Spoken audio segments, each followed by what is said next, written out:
Hello students. आज हम पढ़ने जा रहे हैं क्लास 7 ज्योग्राफी का चैप्टर 3 आवर चेंजिंग अर्थ। इस वीडियो में हम इस चैप्टर को लाइन बाय लाइन कवर करेंगे और हर एक कॉन्सेप्ट को बिल्कुल सिंपल लैंग्वेज में समझेंगे। तो चलिए शुरू करते हैं।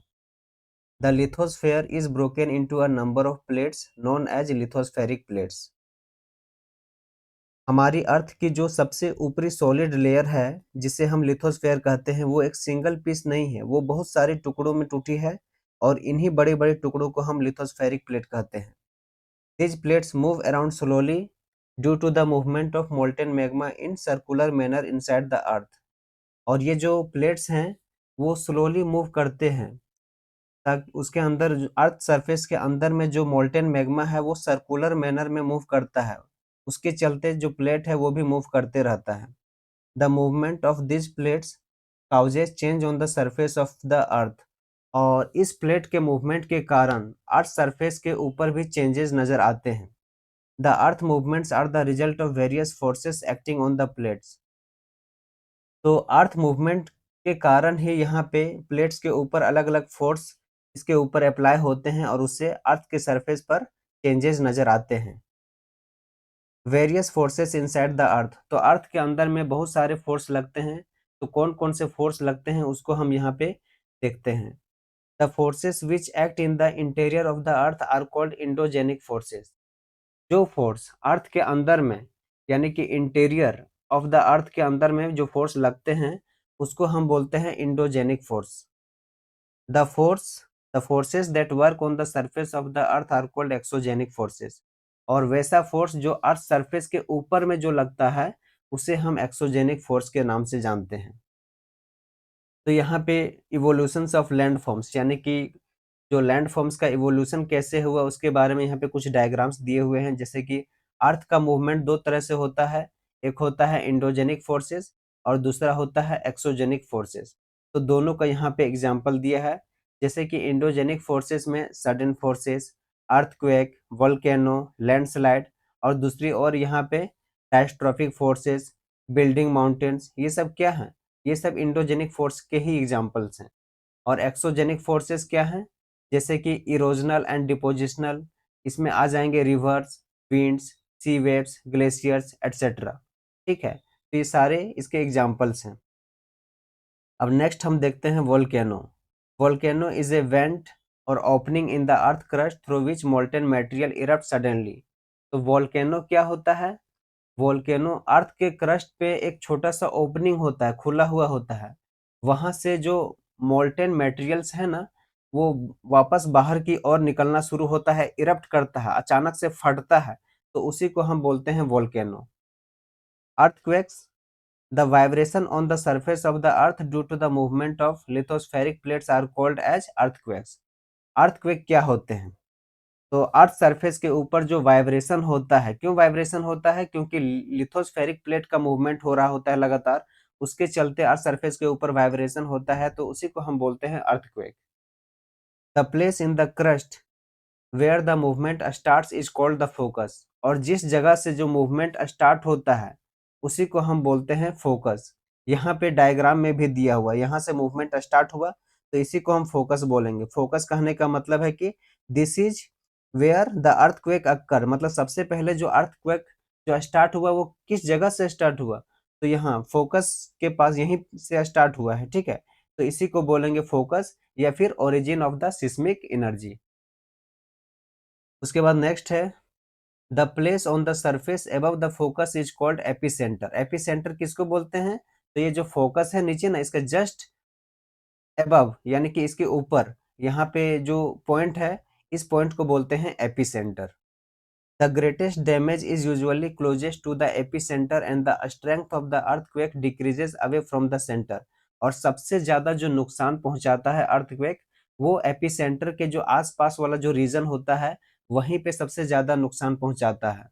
और जैसे जैसे जो ये अर्थक्वेक फटा उसके बाद जैसे जैसे मतलब कि अपने सेंटर से दूर की ओर जाएगा, तो इसकी जो कैपेसिटी है, जो स्ट्रेंथ है, वो धीरे धीरे बढ़ते बढ़ते समय के साथ वो उसका जो कैपेसिटी है वो घट जाएगा।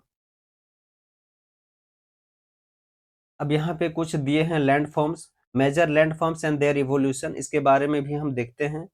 तो different landforms on the surface of the earth are created by two process. Landforms जानते हैं ना दोस्तों, जैसे कि यहाँ पे पहाड़, नदी, ये सब क्या है? सब लैंडफॉर्म्स का ही तो पार्ट है। तो लैंडफॉर्म बनता कैसे है? तो अर्थ सरफेस के ऊपर लैंडफॉर्म्स का बनने में दो प्रोसेस प्ले करता है। एक होता है विदरिंग और दूसरा होता है इरोजन। तो ये दो टर्म को समझना जरूरी है। विदरिंग क्या है? Weathering is the breaking up of the rocks on the earth surface. तो जो अर्थ सरफेस के ऊपर जो चट्टान होता है, बड़ा सा चट्टान, वो धीरे धीरे क्या होता है, टूट जाता है, टूट के वहीं नीचे की ओर गिर जाता है। तो उसको हम बोलते हैं विदरिंग। और इरोजन क्या होता है? Erosion is the wearing away of the landscape by different agent like water, wind and ice. Erosion होता है कि जो चट्टान गिर गया, उसको हवा की मदद से, वाटर की मदद से, या फिर आइस की मदद से उसको एक जगह से दूसरी जगह तक ले जाना, उसको हम बोलते हैं erosion. Landforms formed by river. अब रिवर के द्वारा किस प्रकार के लैंडफॉर्म्स बनते हैं उसको भी हम यहाँ पे देख लेते हैं। पहला है meanders. As the river enters the plains it twist and turns to form large bend known as meanders. तो मिएंडर्स किसको कहते हैं? मिएंडर्स कहने का मतलब है जैसे ही रिवर प्लेन्स में इंटर करती है, तो ये कुछ इस टाइप से अपना जो शेप है, ट्विस्ट एंड टर्न बना लेती है। तो इस शेप को हम बोलते हैं मिएंडर्स। ऑक्सबो लेक, इसके बारे में फिगर में यहाँ दिया हुआ है दोस्तों। उसको पहले हम लोग थ्योरी को पहले पढ़ लेते हैं, उसके बाद हम लोग डायग्राम में एक-एक करके सारे कॉन्सेप्ट को क्लियर करेंगे। ऑक्सबो लेक क्या होता है? meander loop cut off from the rivers and forms a cut off lake called as oxbow lake। Oxbow lake क्या होता है? जो meander अपना ये कुछ ट्विस्ट एंड टर्न करके जाता है, तो उसका जो एक पार्ट है वो कट करके उधर अलग हो जाता है, उसी को बोलते हैं oxbow lake. Flood plains, sometime river overflow its banks which leads to the flooding of the neighbouring areas. Flood plains क्या होते हैं? कभी कभी जो जब रिवर है वो अपने आसपास का जो रीजन है वहां पे पानी का जो बहाव है वो बढ़ जाता है। तो पानी का जो बहाव बढ़ जाएगा तो उससे क्या होगा? बाढ़ आएगा। तो वही फ्लड प्लेन्स वाला रीजन है। As its floods it deposit layer of fine soil and other materials called sediments along its banks. और जैसे ही बाढ़ आएगा, तो बाढ़ आने के दौरान में बहुत सारा जो फाइन सॉइल है या फाइन मटेरियल है, वो वहां पे आके बैंक्स मतलब कि जो नदी है उसके किनारे जमा हो जाते हैं। और वो जो सॉइल होते हैं वो फर्टाइल सॉइल होते हैं। This leads to the formation of flat fertile plains. और इसी के चलते क्या बन जाता है वहां पे? Flat fertile flood plain. ठीक है। Levees, this are raised bank. तो लेवीज क्या होते हैं? मतलब उठा हुआ मिट्टी जमा हो जाता है ना, तो उठा हुआ जो पार्ट है फ्लड प्लेन वाला रीजन में, तो उसको हम बोलते हैं levies. Distributaries, as the river approaches the sea, the speed of the flowing water decreases and the river begins to break up into a number of streams called distributaries। Distributaries जैसे कि river जो होते हैं वो at the end of the day वो बाद में वो समुद्र में ही मिल जाते हैं। तो जब समुद्र में मिलने से पहले उसका जो स्पीड है वो क्या हो जाता है? स्लो हो जाता है। और स्लो होने के बाद उसका जो रिवर जो है वो अलग अलग पार्ट में बट जाता है, अलग अलग पार्ट में बढ़ जाएगा और उसके बाद वो जाके समुद्र में मिल जाएगा। तो उसी को बोलते हैं डिस्ट्रीब्यूटरीज। और यही डिस्ट्रीब्यूटरीज बाद में क्या बनाती है? डेल्टा का फॉर्मेशन करती है। तो आइए एक बार हम डायग्राम में भी देख लेते हैं। ये रहा पूरा डायग्राम। क्या है? Flood plains. तो फ्लड प्लेन्स में जो हम यहाँ पे ट्विस्ट एंड टर्न रिवर देखे थे, वो ये क्या है? ये ट्विस्ट एंड टर्न रिवर है। ठीक है।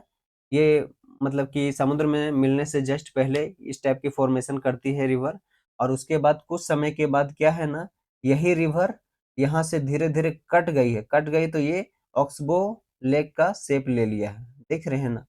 उसी तरह कुछ समय के बाद ये भी कट जाएगी। तो ये जो मेन रिवर दिख रहा है, ये इस टाइप का जो फॉर्मेशन यहाँ पे दिया है, इसको बोलते हैं मिएंडर। और यहाँ पे ये जो रीजन है, हल्का सा उठा हुआ जो रीजन है, क्योंकि आसपास का जो इलाका होता है वो थोड़ा सा मतलब मिट्टी जमा हो जाता है नदी के द्वारा जब पानी लाई जाती है, तो आस का पास का जो इलाका है वो थोड़ा सा उठ जाता है, तो उसको हम बोलते हैं लेविज। आई होप ये डायग्राम आपको क्लियर हो गए होंगे। चलिए आगे की ओर हम देखते हैं। कोस्टल लैंडफॉर्म्स क्या होते हैं? कोस्टल मतलब क्या होता है दोस्तों, जहाँ पे जो जमीन है और पानी जब दोनों के बीच में इंटरेक्शन होता है, जब दोनों आपस में मिलते हैं, तो उसको हम बोलते हैं कोस्टल रीजन। ठीक है। The erosion and deposition of the sea wave gives rise to coastal landforms. और जो सी वेव्स का जो इरोजन और डिपोजिशन होता है, तो उससे हमें क्या मिलता है, कोस्टल लैंडफॉर्म्स मिलता है। सी केव्स क्या होते हैं? Hollow like caves formed on the rocks are known as sea caves. Sea caves कहने का मतलब कि सपोज कीजिए ये पूरी चट्टान है, चट्टान के अंदर में जैसे कि यहाँ पे जो वेब है बार बार टकराएगी चट्टान में, तो वहां पे उसमें होलो हो जाएगा, तो होलो हो जाएगा यानी कि पानी उससे पास कर जाएगा, तो उसी को बोलते हैं सी केव्स। सी आर्क क्या है? As the cavities become bigger and bigger only the roof of the cave remains thus forming sea arches. Sea arches कहने का मतलब है कि जो चट्टान है वो कुछ इस तरह से, ये भारी चट्टान है, ठीक ना? जब ये भारी चट्टान है, तो जो लहर है वो बार बार इसके अंदर में टकराएगी, तो टकराने के साथ मतलब कि तोड़ के वो पानी उस तरफ से चल जाएगी और सिर्फ ये आर्क बच जाएगा, तो उसी को बोलते हैं sea arch. Stacks further erosion break the roof and only walls are left. तो अस्टेक्स में क्या होता है, जो यही एग्जांपल सेम बता रहे थे हम, तो जो चट्टान है वो सिर्फ इसका आर्क बच गया था, ये वाला हिस्सा, तो ये जो ऊपर वाला हिस्सा है वो भी टूट जाएगा कुछ समय के बाद। तो जब टूट जाएगा तो सिर्फ क्या बनेगा, सिर्फ ये पत्थर बच जाएगा, एक साइड इधर पत्थर और एक साइड इधर पत्थर, तो उसको हम बोलते हैं stacks. This wall like features are called stacks. ये जो वॉल लाइक फीचर्स हैं उसको हम स्टेक्स बोलेंगे। नेक्स्ट है यहाँ पे sea cliffs. The steep rocky coast rising almost vertically above sea water is called sea cliff. और यहाँ पे जो खड़ा चट्टान रहता है समुद्र के किनारे, तो उसको हम बोलते हैं sea cliff. Land forms formed by ice. तो आइस की मदद से जो लैंड फॉर्म्स बनते हैं उसके बारे में यहाँ पे दो तीन पॉइंट दिए हुए हैं, उसको भी हम देख लेते हैं। Glaciers are rivers of ice. Glacier क्या है? आइस का ही तो रिवर है, बर्फ का नदी को ही बोलते हैं हम glacier. Which to erode the landscape by bulldozing soil and stones to expose the solid rocks below. तो जो बर्फ है वो भी तो, जो भी मतलब कि सॉइल है या फिर स्टोन्स है, उसको बुलडोज करता है, मतलब उसको एक्सपोज कर देता है, ठीक है। ग्लेशियर्स कार्व आउट डीप होलो हेयर। तो जो ग्लेशियर्स होते हैं वो होलो, डीप होलो बना देते हैं, डीप होलो बना देंगे। As the ice melt they get filled up with water and become beautiful lake. तो जब ग्लेशियर वहां पे डीप होलो बना देंगे तो गर्मी के समय में क्या होगा, वही ग्लेशियर बाद में पानी बन जाएगा, और पानी बन जाएगा तो जो गड्ढा है, होलो है, उस रीजन में वो भर जाएगा और एक ब्यूटीफुल लेक बन जाएगा। The material carried by the glacier such as rocks big and small, sand and silts get deposited। तो जो मटेरियल्स ग्लेशियर के द्वारा लाए जाते हैं, चाहे वो बड़ा या छोटा रॉक्स हो या फिर सैंड हो, सिल्ट हो, वो वहीं पे जमा हो जाते हैं। और इसी और जिस भी मतलब कि लैंड फॉर्म्स का वो फॉर्मेशन करते हैं उसको बोलते हैं glacial moraines. Land forms formed by winds. तो विंड्स की मदद से जो लैंड फॉर्म्स बनते हैं। An active agent of erosion and deposition in the desert is wind. तो खास करके आप राजस्थान रीजन में देखोगे, वहां पे इरोजन और डिपोजिशन एक ही साथ विंड के द्वारा होता है। कहीं कहीं पे इरोजन होगा तो उसके जस्ट कहीं पे कुछ स्पेस या कुछ दूरी पर डिपोजिशन भी होगा। तो ये जो फीचर्स है वो साथ ही साथ होता है, मतलब साइमल्टेनियस होता है। In deserts various rock in the shape of a mushroom commonly called mushroom rocks are found. तो जो रेगिस्तान में क्या होता है ना, जिस तरह से मतलब मशरूम होते हैं, उसी रूप में पत्थर का जो शेप बन जाता है, उसी को हम बोलते हैं मशरूम रॉक। तो मशरूम रॉक के जो नीचे वाला जो लेयर है वो पतला रहेगा और ऊपर वाला मोटा रहेगा, इस टाइप से मोटा रहेगा ऊपर और नीचे पतला रहेगा, ठीक है। मशरूम का शेप आप देख सकते हैं दोस्तों। Sand dunes, these are formed by depositions of sand by the wind in low hills like structure. तो सैंड ड्यून्स क्या होते हैं? तो जब राजस्थान वाला इलाका में, रेगिस्तान वो रीजन में जब आप जाओगे, तो वहां पे कहीं मिट्टी ऐसे है जमा है, कहीं बराबर है, कहीं ऊपर है, तो उसी को सैंड ड्यून्स बोलते हैं। When such sand is deposited in large area it is called loess. और वही सैंड ड्यून जो लार्ज एरिया में जब फैले रहते हैं तो उसको हम बोलते हैं loess. Large deposit of loess are found in China. और ये जो लार्ज डिपॉजिट है लोएस का वो कहाँ पे देखने को मिलेगा? तो चाइना में। तो टॉपिक हमारा यहाँ पे खत्म होता है। कुछ इंटरेस्टिंग पॉइंट्स हैं उसको भी हम देख लेते हैं। लिथोस्फेरिक प्लेट्स क्या होते हैं? The earth crust consist of several large and some small rigid irregularly shaped plate slabs which carry continents and the ocean floor।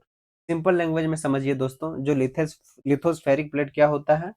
जैसे कि हमारा जो अर्थ है वो किस चीज से बना है? या तो ओशियन से मिलके बना है या फिर लैंड फॉर्म्स। तो वही हो गया अपने आप में क्या है? Lithospheric plate. मतलब कि जो अर्थ क्रस्ट का जो पार्ट है वही है lithospheric plate. There are three types of earthquake waves. और तीन तरह का अर्थक्वेक वेव्स पाया जाता है। पहला है पी वेव्स, और पी वेव्स को हम बोलते हैं लॉन्गिट्यूडिनल वेव्स। दूसरा है एस वेव, इसका दूसरा नाम है ट्रांसवर्स वेव्स। तीसरा है एल वेव्स या फिर सरफेस वेव। नेक्स्ट पॉइंट है an earthquake is measured with A machine called seismograph. तो अर्थक्वेक को हम एक मशीन की मदद से मेजर करते हैं, तो उस मशीन को बोला जाता है सिस्मोग्राफ। दूसरा पॉइंट है मैग्नीट्यूड ऑफ अर्थक्वेक। तो अर्थक्वेक का जो मैग्नीट्यूड है उसको हम किससे मेजर करते हैं? तो रिक्टर स्केल से। Highest waterfall is Angel Falls of Venezuela in South America. तो साउथ अमेरिका कॉन्टिनेंट में एक कंट्री है वेनेजुएला, वहां पे हाईएस्ट वाटरफॉल देखने को मिलेंगे एंजल फॉल के नाम से। The other waterfalls are Niagara Falls located on the border between Canada and USA in North America and Victoria Falls on the border of Zambia and Zimbabwe in Africa. और भी waterfalls हैं जैसे कि Niagara waterfalls हैं। तो ये आपको कहाँ पे देखने को मिलेंगे? कनाडा और यूएसए के बॉर्डर पे। और कनाडा और यूएसए कहाँ पे लोकेटेड है, मतलब कि किस कॉन्टिनेंट के अंदर में आते हैं? तो नॉर्थ अमेरिका के अंदर में आते हैं।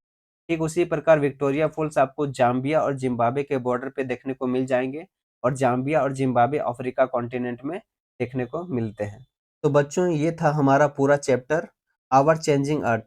मुझे उम्मीद है कि आपको हर एक पॉइंट लाइन बाय लाइन समझ आ गया होगा। अगर आपको कोई भी डाउट है तो नीचे कमेंट करके ज़रूर बताएं। वीडियो को लाइक करें और चैनल को सब्सक्राइब करना ना भूलें। Thank you. जय हिंद, जय भारत।